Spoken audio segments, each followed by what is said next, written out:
आज आपण अशी एक कथा बघणार आहोत जी कथा ऐकून तुम्हाला पण धक्का बसेल। ही कथा आहे नोएडाच्या शिव आर्डर विद्यालयाची। नेहा चौरासिया ही कानपूरची ओमनगरची राहणारी होती, पण तिनं आपलं ॲडमिशन नोएडाच्या शिव नादर विद्यालयामध्ये घेतलं होतं। 12 मे 2023ला सर्वांचे BA थर्ड इयरचे पेपर संपले होते, पण काही विद्यार्थी आपापल्या घरी गेले होते आणि काही त्या विद्यालयामध्येच होते। त्याच विद्यालयामध्ये एक अनुज नावाचा मुलगा होता आणि काही विद्यार्थी आपल्या त्यामध्ये स्नेहा पण दुसऱ्याच्या दिवशी कार्यक्रमासाठी थांबलेली होती। तर त्या ठिकाणी कार्यक्रमाची तयारी करत असतात।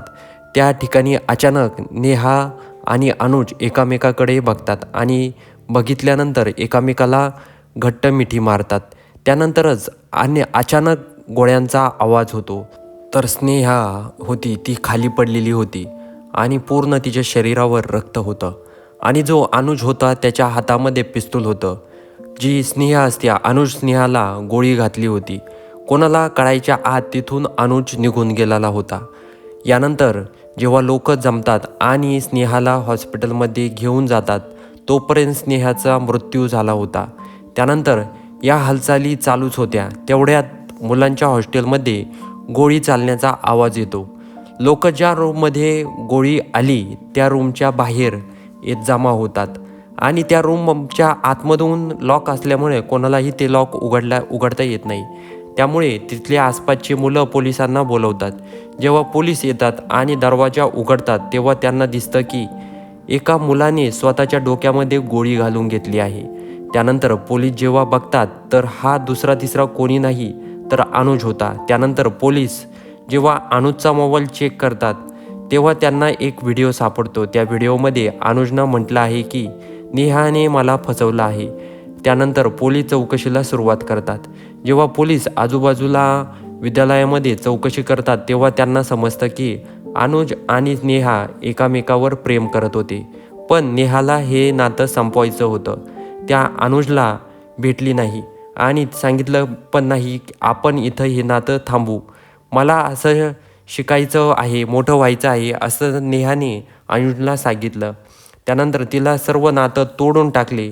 त्यानंतर अनुज जेव्हा नेहाचा मोबाईल आणि लॅपटॉप चेक करतो तेव्हा त्याला एका मुलाची आणि नेहाची चॅटिंग दिसते। त्यानंतर अनुजला समजतं की नेहा आपल्यासोबत खोटं बोलत आहे। त्यांना मला म्हटलं सोडून द्यायचं आहे, पण एक दुसऱ्या मुलाबरोबर ती प्रेम करत आहे असं त्याला जेव्हा समजतं ते काही अनुजला सहन होत नाही। त्यानंतर अनुज नेहाला पण मारतो, पण स्वतःचं जीवन पण संपवतो। नेहा एका आशुतोष काळे नावाच्या मुलावर प्रेम करत होती। त्यानंतर कॉलेजमधून सांगण्यात आलं होतं की अनुजचा नेहाला त्रास देत होता आणि तोच वारंवार नेहाला भेटून तिला त्रास देण्याचं काम करत होता।